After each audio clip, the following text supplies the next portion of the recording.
आते हैं कि मैं तुम्हें अपने उसूलों की कसम देता हूं, मैं तुम्हें अपने उसूलों की कसम देता हूं, मुझको मजहब के तराजू में न तौला जाए, मैंने इंसान ही रहने की कसम खाई है, मुझको हिंदू या मुसलमान न समझा जाए।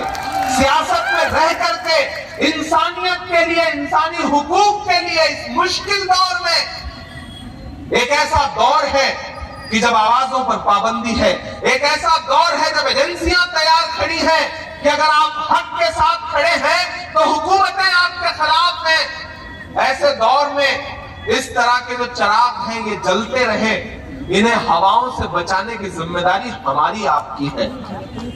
मैं भोपाल की आवाम के बीच में खड़ा होकर के ये कह रहा हूं कि मेरे भाई, हर वफा जिंदे जावेद नहीं होती है, हर वफा जिंदे जावेद नहीं होती है। आरिफ भाई, बार बार आप चिंटुओं का जिक्र कर रहे थे, कभी भाजपा के चिंटू और कभी यहाँ जो छोटे छोटे चिंटू हैं, ये रहेंगे, इनका काम ही यही है, इनकी खुराक यही है। ये व्हाट्सएप पर, सोशल मीडिया पे कुछ नहीं लिखेंगे तो इनको खाना नहीं हजम होगा। लेकिन सबको पता है कि उनकी हैसियत कितनी है, हमें भी पता है। उन्हें लगता है कि उन्होंने व्हाट्सएप पे एक मैसेज ग्रुप में डाल दिया तो उन्होंने दुनिया फतेह कर ली। उन्हें पता ही नहीं कि दुनिया किस मकाम पे खड़ी है, उन्हें पता ही नहीं है कि साजिशें कितनी बड़ी हैं, उन्हें पता ही नहीं है कि ऐवानों में बैठी हुई हुकूमतें तुम्हारे खिलाफ प्लानिंग क्या कर रही हैं। वो कुएं के मेढक हैं, कुएं में घूम के टर टर कर रहे हैं और उन्हें लगता है कि दुनिया यही कुआं है। उन्हें जिस दिन निकाल के समंदर में डाला जाएगा तब उन्हें पता चलेगा कि दुनिया कितनी बड़ी है और उस समंदर में किस किस तरह के खतरनाक मंसूबे हैं। तो बहुत परवाह मत करिए, इनका बहुत लोड मत लीजिए।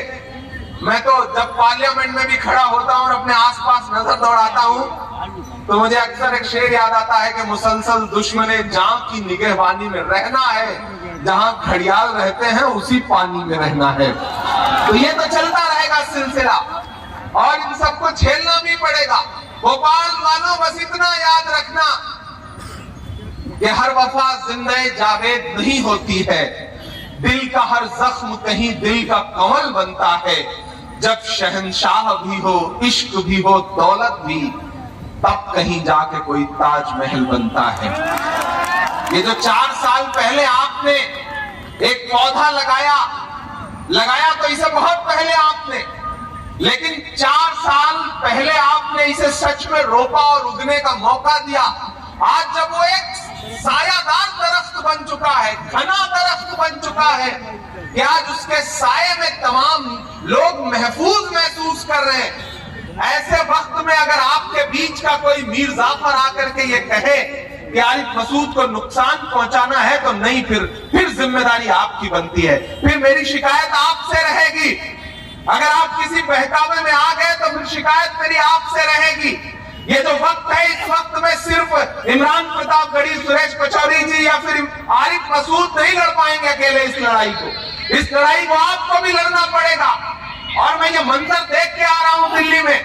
परसों हुआ क्या कि 4 दिन पहले जब एमसीडी का रिजल्ट आया तो कांग्रेस के 9 पार्षद जीते। एक दिन बाद झाड़ू वाले ने सफाई करते हुए 2 पार्षदों को अपनी तरफ मिला लिया। 24 घंटे नहीं बीते थे इलेक्शन के रिजल्ट के, लेकिन मैं ऐसा मंजर बता रहा हूं आपको कि जैसे ही वो दोनों पार्षद गए आम आदमी पार्टी के ऑफिस में और उन्होंने पटका पहना और फोटो वायरल हुई। मुस्तफाबाद वहां पे एक विधानसभा है, वहां के सैकड़ों लोग हाथों में डंडा लेकर के निकल आए और पार्षद के घर के बाहर पहुंचे और उन्होंने कहा कि तुम्हें वोट हमने कांग्रेस के लिए दिया है, चुपचाप कांग्रेस में वापस लौटाओ, नहीं वरना हमसे बुरा कोई नहीं होगा। यकीन जानिए, मैं यहां खड़ा होकर के भोपाल में दिल्ली की मुस्तफाबाद की आवाम का शुक्रिया अदा करूंगा कि जिसको कहते हैं ना कि डंडा लेके बटोर के वापस ले आए कांग्रेस में। और रात के 2 बजे मैंने उन पार्षदों को फिर से कांग्रेस का पटका पहना करके ज्वाइन करवाया। ये 6 घंटे में हुआ है। ये है आवाम की बेदारी। मैं भोपाल से इसी बेदारी की तवक्को करता हूं।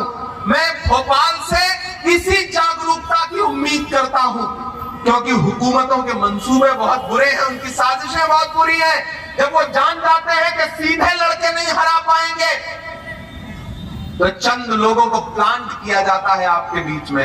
आपको आगाह रहना है, आपको लगातार जागरूक रहना है और इस तरह की हर साजिश का मुकाबला करना है। आरिफ भाई आप यहां लड़िए, दिल्ली में अब आपका भाई बैठा हुआ है, सुरेश पचौरी जी बैठे हुए हैं, हम दो भाई काफी हैं। आप यहाँ छोटी मोटी जो साजिशें हैं इन्हें निपटाते रहिए।